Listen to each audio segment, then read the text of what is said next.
2019. I'd like to remind everyone to please silence all electronic devices at this time. First thing on the agenda under administrative matters is the retreat planning and overview.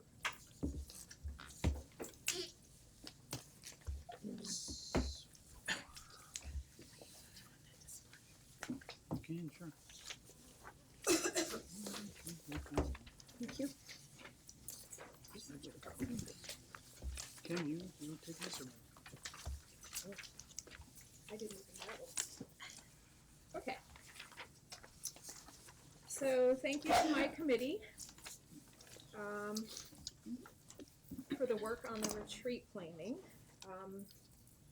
So if you take a look on Monday, July 8th, we're going to start at 1 o'clock. So please eat before you arrive, as there will be no food. We're going to start with Dr. Spence's presentation on the governance structure. I think everyone will be pleased with his presentation. From 2 to 2:45, Compass to 2020, a look back with Dr. Bannicky. 3 to 4, Beyond Compass to 2020, the next strategic framework, again with Dr. Bannicky. And we'll end with budget priorities, employee compensation, kindergarten phase-in, and must-dos from 4 to 5. Does anybody have any questions about that? So budget priorities, this is where we come up with things that we would like to see as our priorities as part of the budget for next year. Starting in February, we will be discussing budget, but this is be ready with your preferences on that. Any questions? All right, on Tuesday, it's a full day, and I'm proud to announce that we're going to have the chef with the scratch cooking initiative. So, and he'll be doing breakfast and lunch. So, if you can, please be there at 8 for breakfast. 8:30. I'm sorry. And we're going to start at 9 with pretty meaty topic: school start times, followed by policy priorities with the policy review committee. So if you have any, we've asked for them in the past, but if you have any suggestions for any policies moving forward, if priorities for legislation, just let us know then too. 10:30 to 11:30, cell phone policy, and any changes that we may or may not be making to that. Oh, wait a second. I'm sorry, policy priorities are 10 to 10:15. That would be Carolyn Rye. And 11:30 to 12 is legislative. I'm sorry. So if you have anything on policy or legislative, make sure you have those questions also.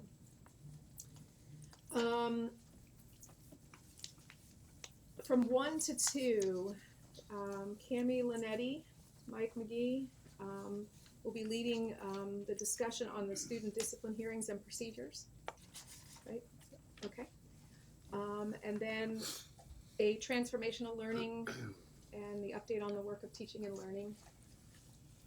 And then to end the day, we're going to do any future workshop topics, our quarterly forecast developments, and then a wrap-up. Does anybody have any questions about the 2 days?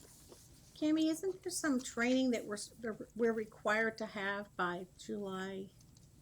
After July 1st, you were going to be required to do a FOIA training, which the state is going to come out with, and I could do one for you also. I sent you all a link to the one that the state uses for state committees. It will look something like that. We haven't seen it come out yet from FOIA Council, so we're probably going to look at that. I can either do it for you, you can wait to see what the state produces. Okay, so in other words, you're going to try to do something on a video that we would I be believe able to the state view? will use a video similar to what it's doing with the state committees that have to do it. I think there'll be one coming out. We haven't seen it yet, and otherwise I can do the same update.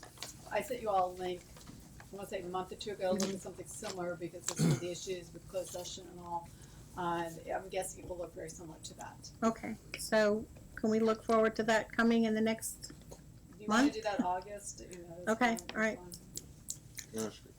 Yes. Are there substantive changes to it, or is the change the requirement that we all can validate. I think the from- change is that, like, the state had to validate, the state committee members had to validate, this will be you validating it at local level, so. Okay. But there shouldn't be anything significant changing. Okay. I think we met everyone's needs in the planning of this retreat, so I'm pleased with it.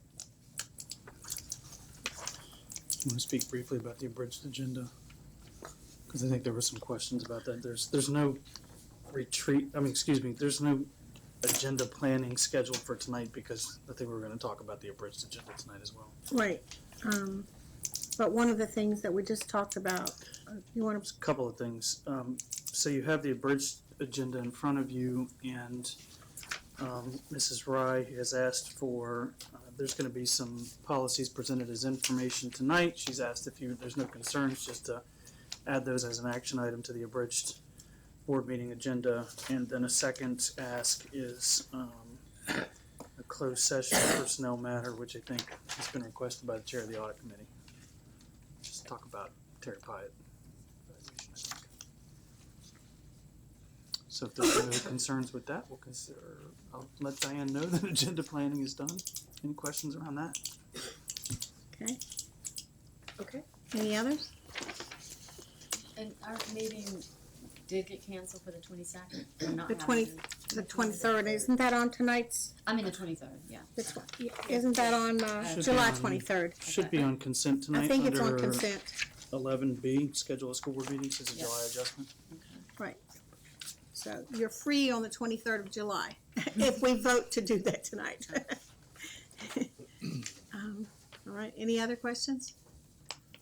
Let's see.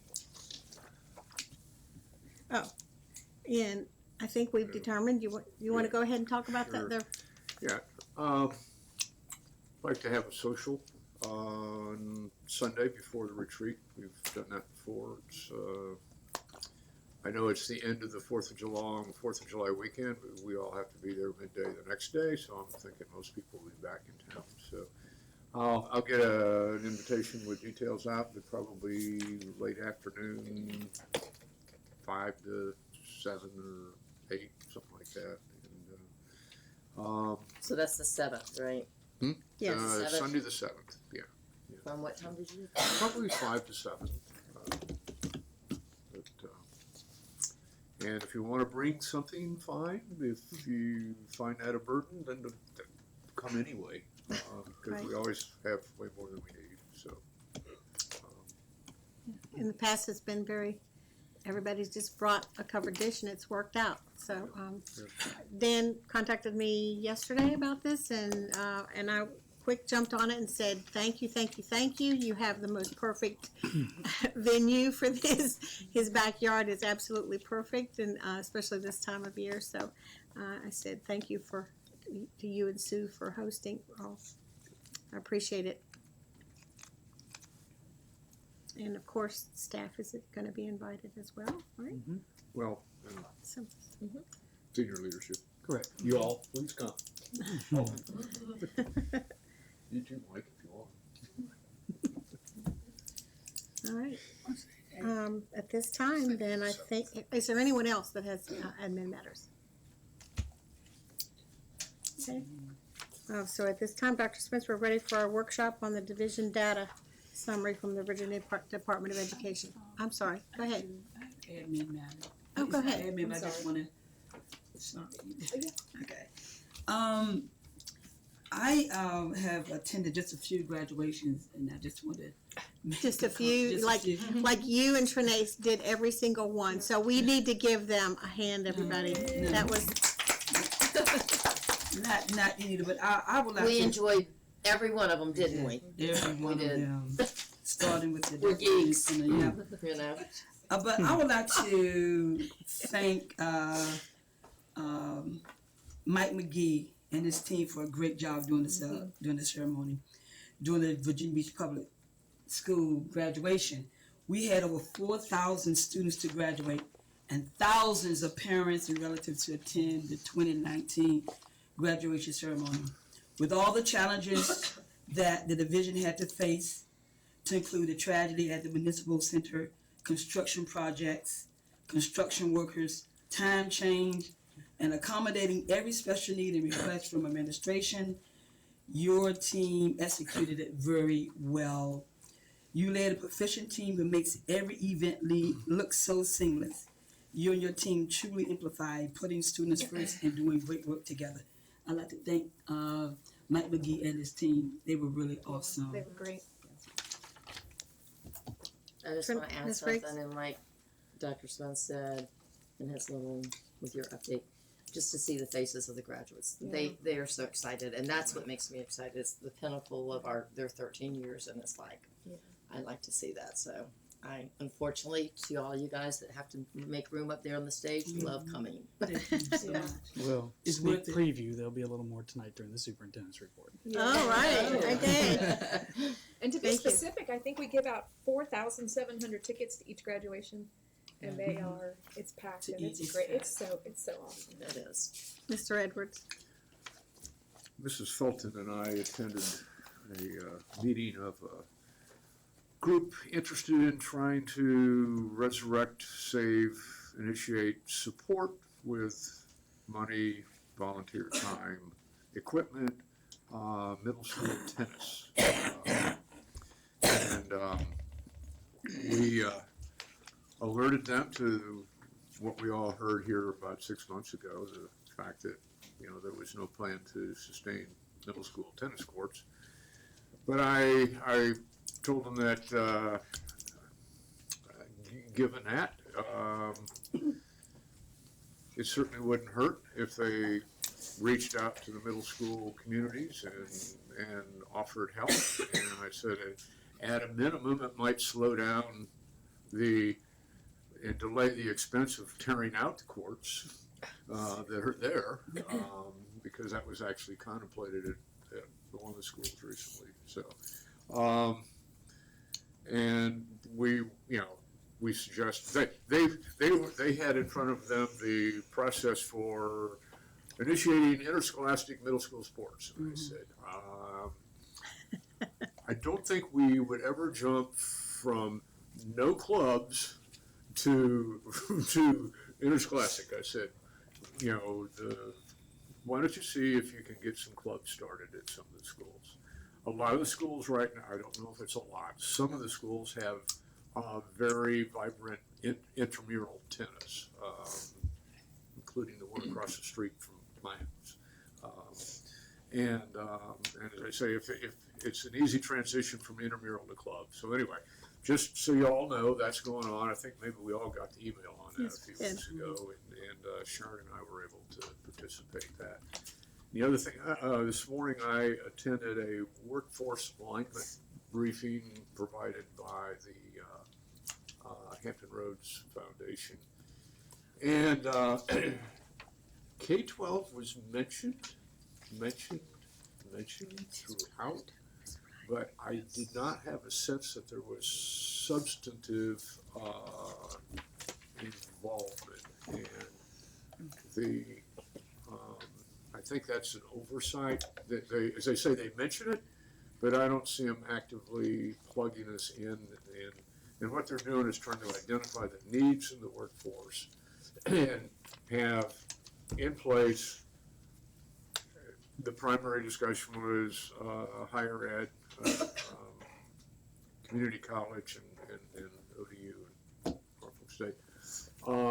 But anyway, I will talk to. I don't know if you all had a rep there today or not. But anyway, you know, our multiple pathways and stuff. It ought to feed into that. And I don't think our initiatives and desires are adequately appreciated by those who even, as I say, they spoke to the need for our involvement, but then they fell short of any substantive involvement. So. Okay, all right. I thank you, both of you, for Ms. Felton and Mr. Edwards for attending that meeting. I had thought about attending it as well, but as you know, I've got family in town, and so I wasn't able to attend that tennis meeting. But I get where you're coming from, and I think that was great advice to give them to start with some intramurals and some clubs. And then if it blossoms, then the community just so desires it, then we can take a step forward down the Well, road. it's a nominal piece of the curriculum and for PE. And it is taught, so I think there is a smattering of equipment. I don't know if it's universally employed and all that. And I did ask staff if they would. Initially, Sharon and I were going to divvy up the town and go around and do an assessment of all the middle school tennis courts. But after doing one school on the way home, I decided that Sharon and I could let. The staff probably has it sitting on the shelf anyway. So I asked Dr. Bergen to pull together that, which we will then share with this ad hoc group. Okay, Ms. Felton. I just want to say one of the unique things about this school division is that we try to appreciate and show homage to all of our employees. And on the 17th, we attended the Custodial Appreciation Day, and it was overwhelming. It was really great. Mr. Ames and all his staff was there to show the custodians how much we appreciate them and all the workers. It was really great. The speech that Ms. Trinice gave was wonderful in supporting them. And also it was a nice evening out for the retirees at the banquet. And we had 377 and over 8,721 hours in the room. And it was really great. It shined and it showed exactly who and what we were all about. And while we were giving way to them to retire, we had the gentleman on the side hiring them to come out to volunteer. And it was really working really well. So it turned out, it was a great night. Thank you so much, Dr. Spence and your staff, for all that you do, for all of the people that work for us. You show a uniqueness about yourself when you show appreciation. Thank you so much. And a huge shout out to Mr. Mira and the Human Resources team for putting on that event. Exactly. They always do a fantastic job. Yes, Thank you you, do. thank you Does. again. And your staff. It was wonderful. All right, any others? All right, I think we are now ready for our first workshop. Great. So the board is aware that this year we have changed a little bit of our surveying and moved over some state level surveys rather than local surveys with climate.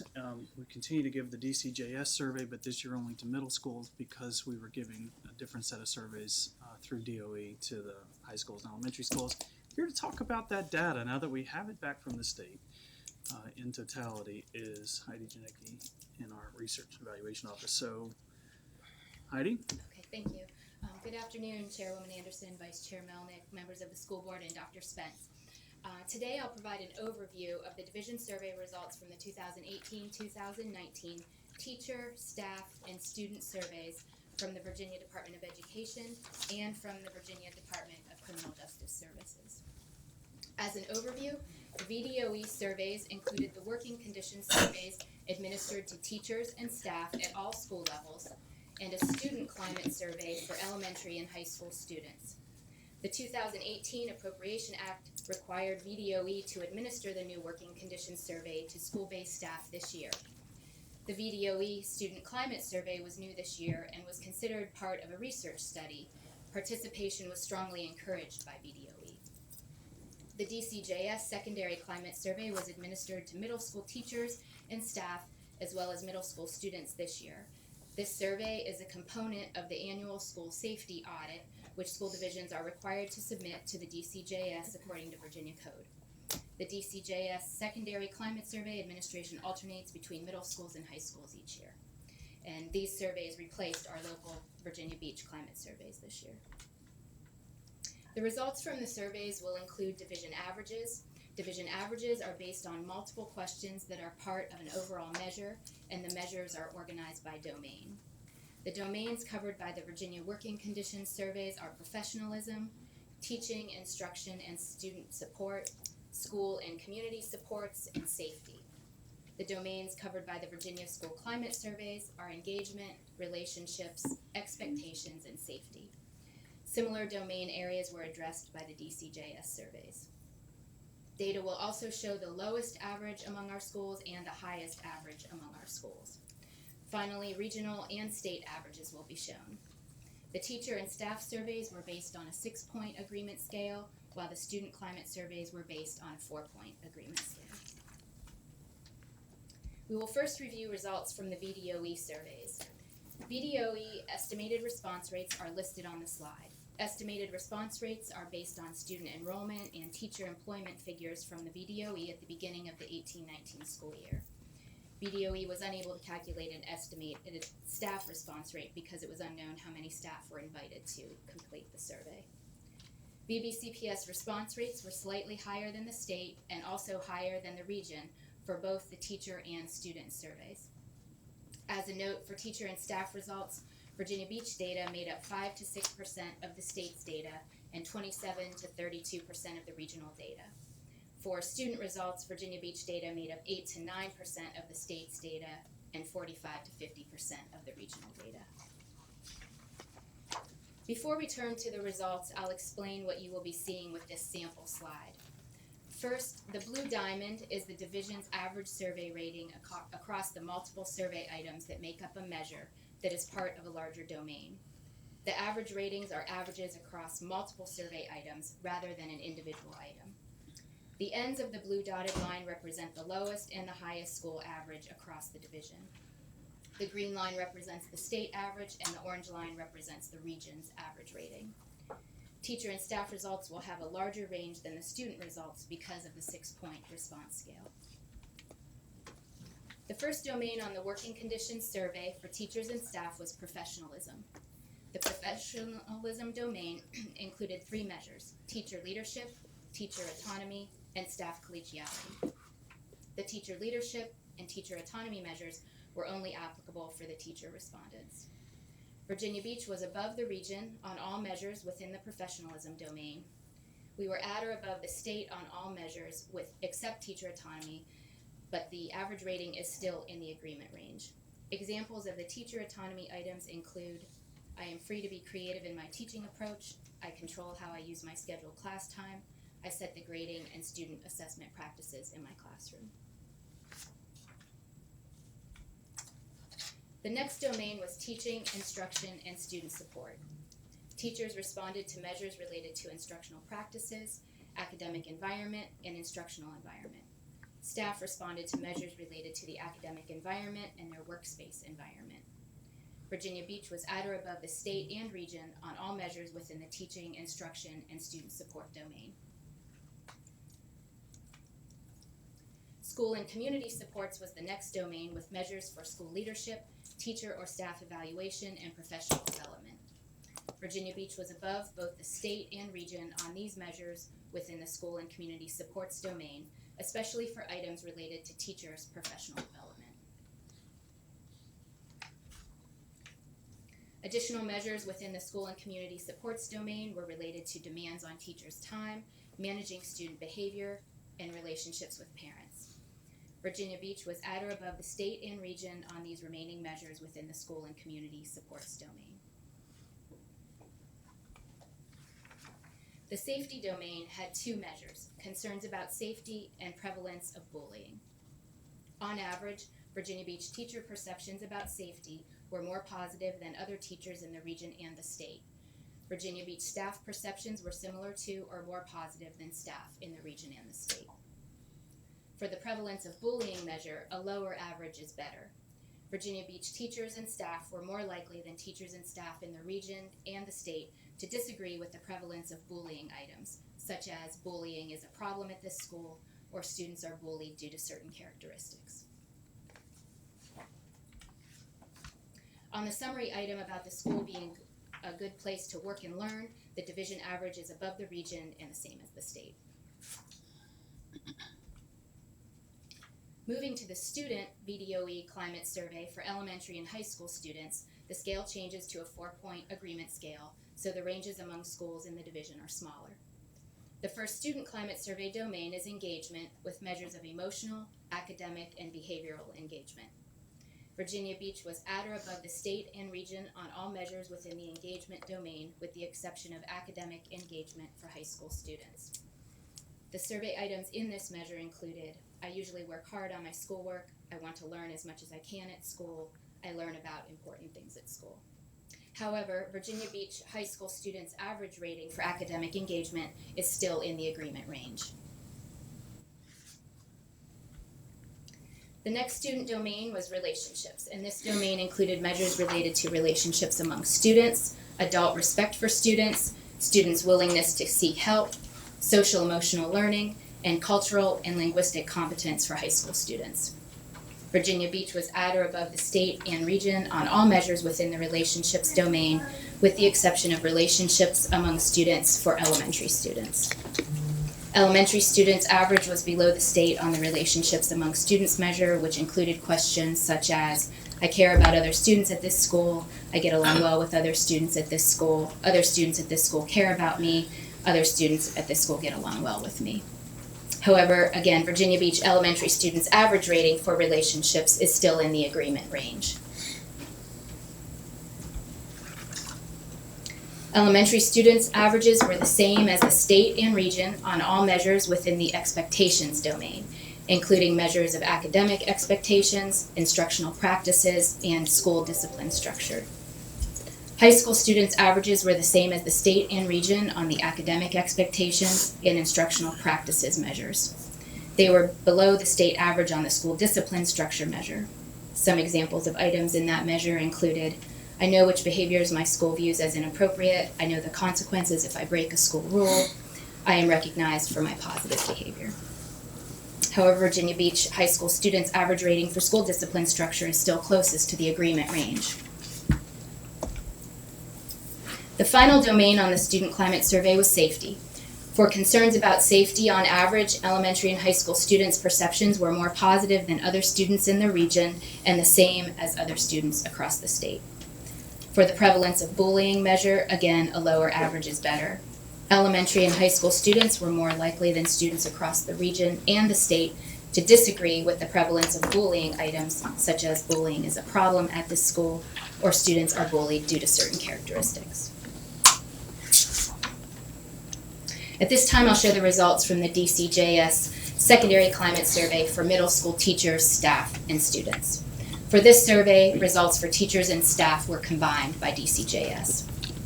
The DCJS survey provides schools an option to randomly select at least 25 students for each grade level rather than administering the survey to all students. All of our middle schools selected this option. Schools were to invite all teachers and staff in grades 6 through 8 to complete the survey. While the DCJS did not provide response rates, our estimates were that student respondents represented 7% of the middle school student population, and teacher and staff respondents represented 51% of the middle school teachers and staff. The DCJS survey also had categories of survey items, and the division reports provided average ratings across the items within each category. Even though the categories may be similar to the VDOE survey, the specific items may have been different. Again, a lower average on the prevalence of teasing and bullying items is better. Overall, all Virginia Beach Middle School student average ratings on the 4-point scale were more positive than the region, and all but one was equivalent to or more positive than the state averages. For the relationships among students category, the state average was slightly higher than in Virginia Beach. Overall, Virginia Beach Middle School teacher and staff average ratings on the 6-point scale were more positive than the region and the state in all categories. Overall, in summary, Virginia Beach had positive results in relation to the regional and state results on both the VDOE and the DCJS surveys. There were only a few exceptions across the surveys. Virginia Beach averages on all VDOE and DCJS surveys were at or above the regional averages in all cases except one. High school students were slightly less likely to agree with academic engagement items on the VDOE survey. Virginia Beach staff averages were at or above the state averages on all measures. Virginia Beach teacher averages were at or above the state averages on all measures with the exception of teacher autonomy items on the VDOE survey. And finally, for the students, Virginia Beach was at or above the state averages with a few exceptions noted on the slide. Relationships among students for elementary school students on the VDOE survey and for middle school students on the DCJS survey, and academic engagement and school discipline structure for high school students on the VDOE survey.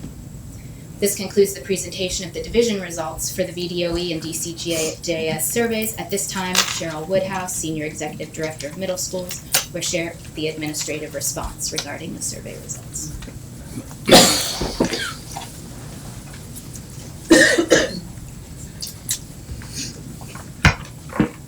Good afternoon.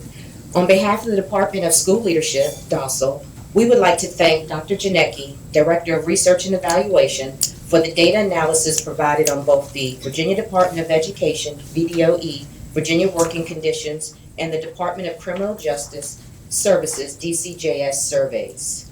Team DOSL reviewed the survey data both individually and as a team. We carefully reviewed the data by division level, by levels, elementary, middle, and high, and individual school reports, as well as division data in comparison to the state and region, and found there were many areas indicating division success. One area of success in the data was the staff responses around staff collegiality, which were higher than both the state and region. We believe part of the high ratings can be contributed to the peer mentoring programs for our new teachers, the success of our professional learning communities at every school, as well as the team building opportunities often led by the school's staff welfare committees. Also noted were strong results on instructional practices and instructional environment. Both were higher than the state and region data, and we believe our instructional practices and instructional environment yielded strong results because of the division's focus through the work of teaching and learning on transformational learning, specifically our student dispositions, which supports our students taking ownership of their learning through goal setting, data analysis, and reflection. Also, the division's focus on learning environment, which was a part of our 2015-16 school year strategic agenda focus item. Both teachers and staff rated professional development at a much higher level than the region and state, which I'm sure for many of you is not a surprise, as many of our previous school board workshops shared very similar response ratings around our professional learning opportunities. For many years, Virginia Beach has transformed how and what we offer teachers and staff in terms of job-embedded professional development, and have expanded offerings to other employee groups to include our clerical, custodial, security, and bus drivers, with a variety of delivery methods to include online webinars as well as face-to-face. Complements of the collaboration between the Departments of Teaching and Learning and Professional Growth and Innovation. School safety continues to be on the minds of all as the world faces tragic situations. Teachers reported favorably around safety concerns, and Virginia Beach City's data was higher than both the state and region. Although the VDOE survey does not provide comparison data for individual questions, Virginia Beach staff did report 94% agreement on the question, "I feel safe at this school." The DCJS survey does provide comparison data, and on a similar question, "I feel physically safe at this school," 92% of Virginia Beach middle school staff agreed, which was higher than the region at 88% and the state at 90%. We contribute this rating to the ongoing work of the Department of Safe Schools and the board's support around the recommendations of the Blue Ribbon Panel.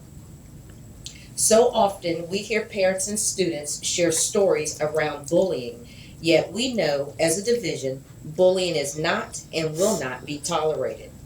The teachers and staff at elementary and high school student responses on the VDOE survey and the middle school student responses on the DCJS survey indicated a lower score than the state and region on questions around prevalence of bullying and teasing. I want to remind you that lower response percentages on these measures are better. Even with the many successful measures on many of the survey questions in terms of comparison data to the state and region, we recognize as a department there is still work to be done, opportunities to improve. The Department of School Leadership stands ready to support our principals in this work. To date, principals conference with their respective director and meetings continue to be held. Principals will continue to review their data over the summer with their administrative teams. Principals will also be expected to share their results with their stakeholders. Staff results will be shared with the Principals Advisory Council and other teacher leader groups, and student results will be shared with student advisory groups and other student leaderships in their buildings. Schools with less than favorable results will include a goal as part of their school's plan for continuous improvement and use the current school support meeting process to talk specifically about the methods being used to address identified areas for improvement. Principals are already familiar with this process as annual plans for continuous improvement are developed to address student academic successes.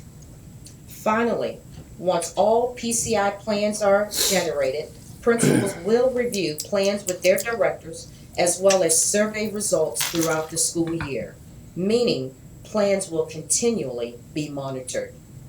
In the Department of School Leadership, we find data is our friend. We embrace data with the understanding that we celebrate our accomplishments and we embrace our challenges. The VDOE and DCJS climate survey results will be treated as any other data, celebrated and focused on for improvement.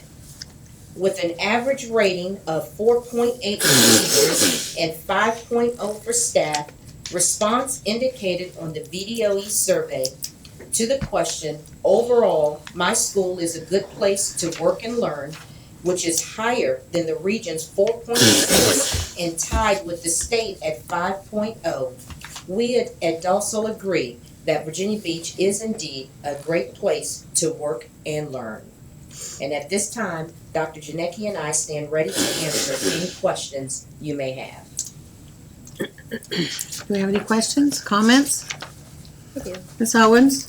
I was wondering if the data, when you guys receive it, is able to be broken down to where you're able to see kind of individual schools, and if there are any, you mentioned schools with less favorable results will be working on a plan. If you're able to see on the lower range of some of those scores, are they kind of spread evenly through each school, or do we have some schools who are bringing our average lower or higher? We do receive the results by school, and I think that your team has Yes. reviewed those and looked at those results. And yes, within our data, and you typically find that with any data point that we look at, you're going to have some schools who excel in certain areas and some schools who struggle in certain areas. So we do have what we call a mean average, Sure. and then we will continue to work with those schools where that particular question or domain is an area of focus for them, yes. But also keeping in mind that we want to uplift the work at the schools who have great surveys. So as part of our monthly principal lead meetings, we will have schools share their successes around the climate surveys, what they were able to do with their staff, some of the strategies that they use to improve on their climate. And so that's something that we typically do around many data points, but definitely will be a focus at our August meetings around our climate survey data. Any other questions, comments? Well, we thank you. Thank you.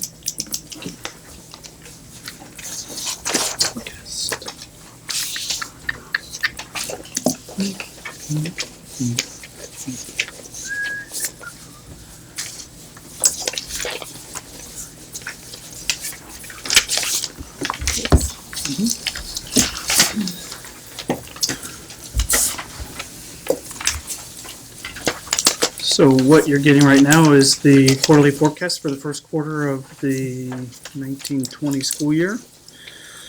A couple of comments before you get too deep into it. The Achievable Dream update is improperly placed. It needs to be placed on the abridged regular meeting agenda, so it should be moved up from the 8:13 meeting as an information item to the 7/8 9 meeting, really 7-9. Outside of that, I can go through a little bit of what's on there. I would note, as you saw on the abridged meeting agenda, or excuse me, on the retreat agenda, that there will be a few minutes set aside during the retreat for, every year we do this, we ask, what are some of the big topics, big things that you want to know more about and you want to make sure are included on the quarterly forecasts during the course of the school year, and we try to figure out the most appropriate place and time for those.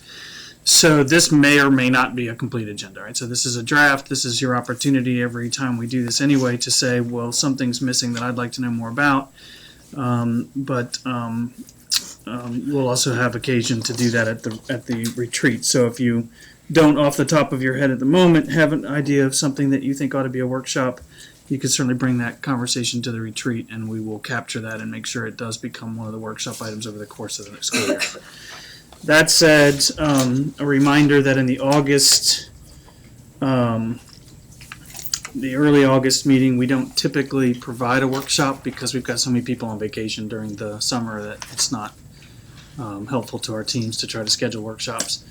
But we do have late August meeting workshop items suggested or update on CIP construction projects. So where are we in the ongoing projects primarily and what was accomplished over the summer?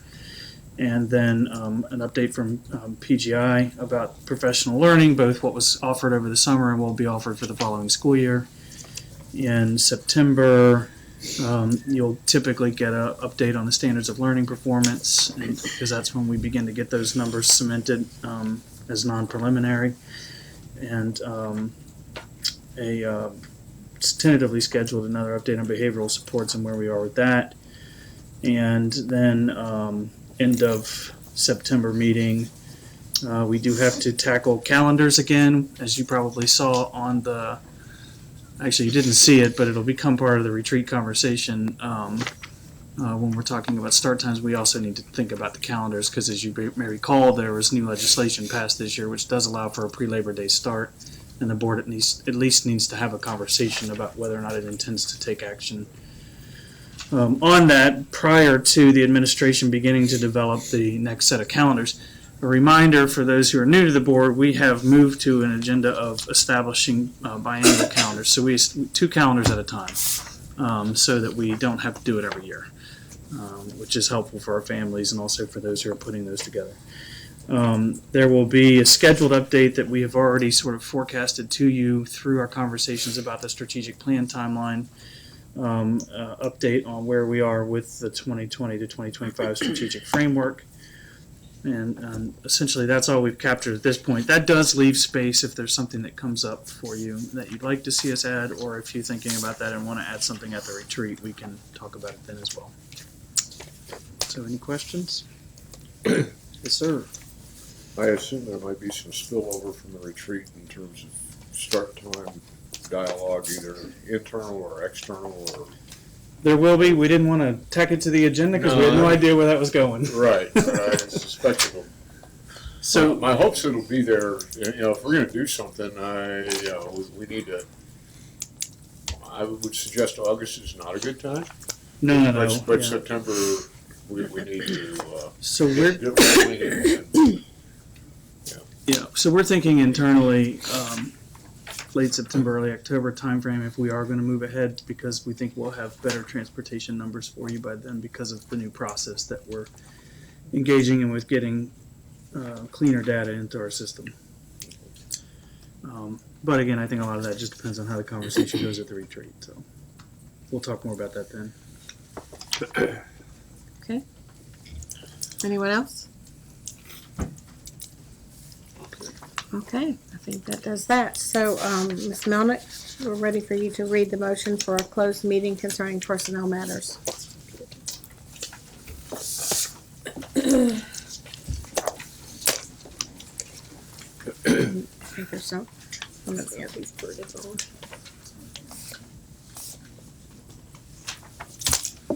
Read the first sentence. How do you want me to read it? I make a motion that. That's what I can make it right. Yeah. Okay. I make a motion that we recess into a closed meeting pursuant to the exemptions from open meetings allowed by section 2.2-3711, part A, paragraph 1 of the Code of Virginia, 1950 as amended for personnel matters. Discussion, consideration, or interviews of prospective candidates for employment, assignment, appointment, promotion, performance, demotion, salaries, disciplining, or resignation of specific public officers. Appointees or employees pursuant to section 2.2-3711A, namely to discuss performance evaluation of a specific administrator, and 2, the appointment of citizen advisory committee applicants. Second. All right. It's been moved and seconded. Ms. Riggs made the second. All those in favor, please say aye. Raise your hand. Thank you. All those opposed? Okay, we are going to be enclosed in just a couple of minutes. As